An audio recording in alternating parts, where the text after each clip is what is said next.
This guy went from having the best year of his career to the worst 2 years of his career. Then out of nowhere, he comes out with a new YouTube show talking very, very serious, called Zack Ryder's Last Resort. If you haven't checked it out, just search Zack Ryder's Last Resort on YouTube. It'll be there. He talks about the fact that he's got nothing to lose. He didn't just come into the WWE to become a wrestler. He wanted to get to the top. He's not satisfied with just collecting a paycheck, and I applaud him for being that honest.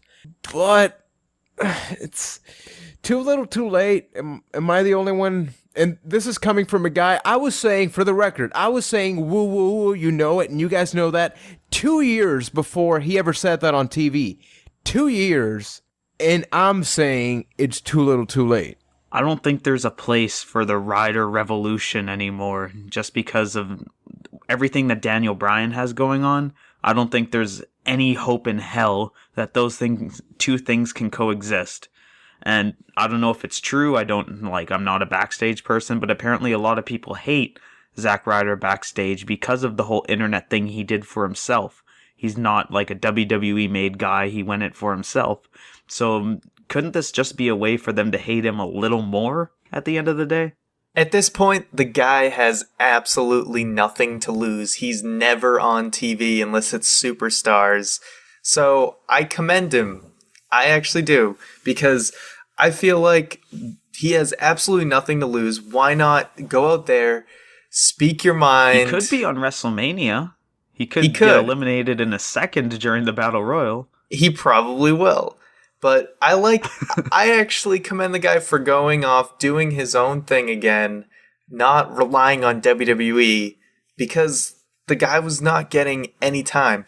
So, you know what? If he's got to get himself over again, then so be it. I mean, the guy's frustrations, you can see through it in the way that he speaks, and sometimes that's led to great things. So I think he does need a more serious approach to his character.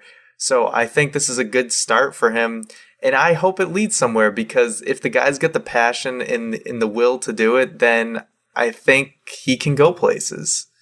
And now, honestly, now that we listen to the John Cena podcast, the one that Stone Cold interviewed him, it makes a lot of sense why John Cena supported Zack Ryder a lot. Think back to his Central Island story videos. Zack Ryder would mention John Cena would mention Zack Ryder on Raw.